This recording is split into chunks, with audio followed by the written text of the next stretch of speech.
सासंगत जी प्यार से कहना, धन्यकार जी। सासंगत जी जैसे आप सभी श्रवण करते हैं सतगुरु बाबा गुरुवचन सिंह जी महाराज के जीवन पर लिखी गई पुस्तक जीवन शिक्षा। आप जी इसके शब्दों का आनंद लें। टॉपिक आध्यात्मिक दर्शन, कर्म की स्वतंत्रता प्रधान की प्राधीनता। आध्यात्मिक दर्शन बहुत ही सूक्ष्म है।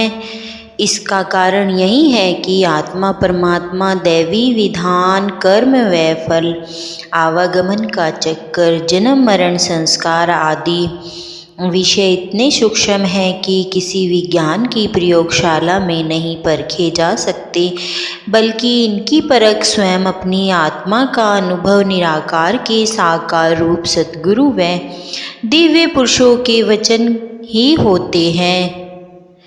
इस कारण जितना वाद विवाद आध्यात्मिक क्षेत्र में रहा है, किसी अन्य क्षेत्र में नहीं।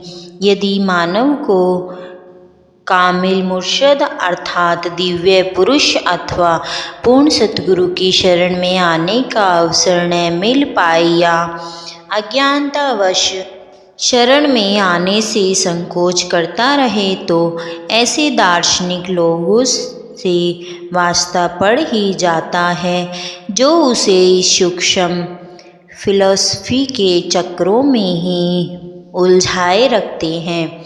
ऐसे ही दो नवयुवक संतों वाला पहरावा पहने, किसी विशेष गुरु के शिष्यों वाला चिन्ह लगाए हुजूर बाबा जी के पास पहुँचे। नवयुवक काफ़ी पढ़े लिखे व आध्यात्मिक फिलॉसफी के जिज्ञासु लग रहे थे। उन्होंने उन दिनों ही कुछ ऐसी पुस्तकों का अध्ययन किया था जो जीवन की पूरी तस्वीर की बजाय केवल एक पहलू ही पेश करती थी।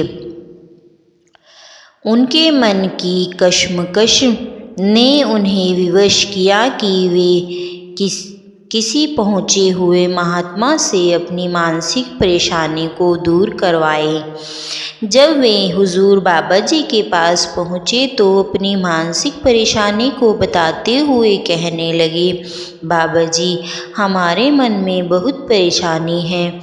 हमें बताया जाता है कि इंसान के हाथ में कुछ भी नहीं, हम तो इस कुदरत के ही हाथ में की एक कठपुतली की तरह हैं। कुदरत जैसे नचाता है वैसे ही हम नाचते रहते हैं। जन्म हमारे हाथ में नहीं, मरण हमारे हाथ में नहीं। यह जन्म मरण के किनारे यदि हमारे हाथ में नहीं तो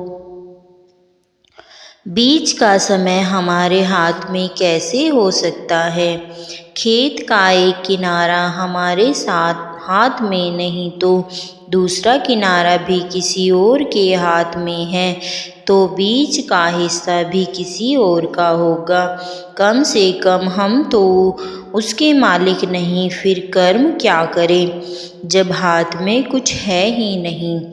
जब मनुष्य कर्म करने में चयन रहित है तो फिर वह दोषी कैसे हुआ, हमारी समझ में कुछ नहीं आता है। हुजूर अब आप ही रोशनी डाले और बहुत कृपा होगी। हुजूर ने नवयुवकों को बड़े ही ध्यान से, बड़े प्यार से समझाना आरंभ किया, बेटा एक बात तो पक्की है कि कर्म इस प्रकृति का नियम है। यह सारी प्रकृति लगातार कर्म कर रही है, फिर हम भी इस कादर की कुदरत है और प्रभु की रचना है, इसकी कृति है। हम भी कर्म से बच नहीं सकते। दूसरी बात आपने चुनाव की कही तो यह बात मन में बैठाएं कि हमें कर्म करने की स्वतंत्रता स्वयं प्रभु ने दी है। केवल मानव जन्म में ही यह स्वतंत्रता उपलब्ध है। अब कर्म करने में तो हम चयन रहित नहीं हैं, चयन रहित तो हम फल लेने में हैं।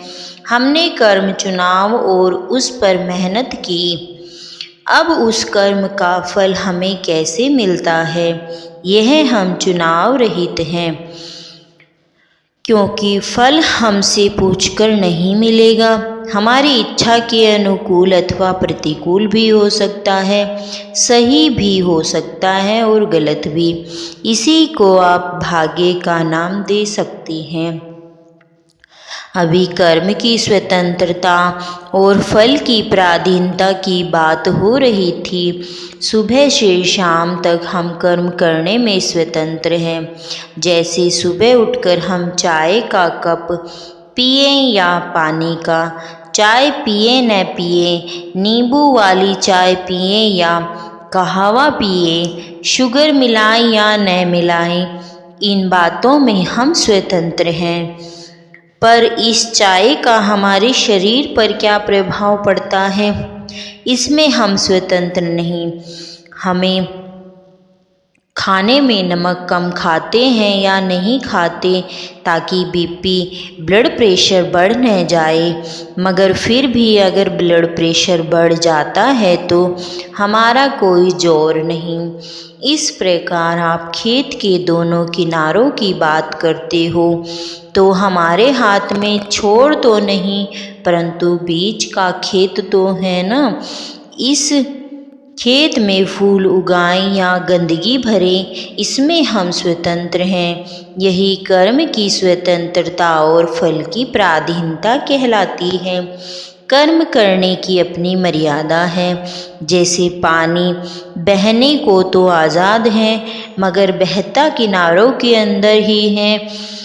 यदि यह किनारों को पार कर जाए तो तबाही मचा देता है। इस प्रकार कर्म करने की स्वतंत्रता तो है, मगर इसमें आपाधापी या बेकायदी बेनियम होने की आज़ादी नहीं है। आपके कर्म की आज़ादी वहीं तक है जहाँ तक दूसरों के अधिकार आरंभ नहीं होते। भक्ति भी इसीलिए की जाती है कि यह हमें फल स्वीकृति करना सिखाती है। भक्ति का आधार यह निराकार प्रभु का ज्ञान है। इस कादर कुदरत और ब्रह्मांड का ज्ञान ही हमारा मिशन दे रहा है। कुछ देर रुककर हुजूर ने फिर समझाना आरंभ कर दिया। यह बात तब तक आपको समझ में नहीं आएगी जब तक इस पूर्ण ब्रह्मांड, इस विश्लेषण, इसका हमारे जीवन में संबंध आदि का बोध नहीं हो जाता। ज्ञान होने के पश्चात ही हमें समझ आती है कि कर्म करके ही हमें निष्काम कैसे रहना है और जो भी कर्म का फल मिले उसे हंसते हंसते स्वीकार कैसे करना है।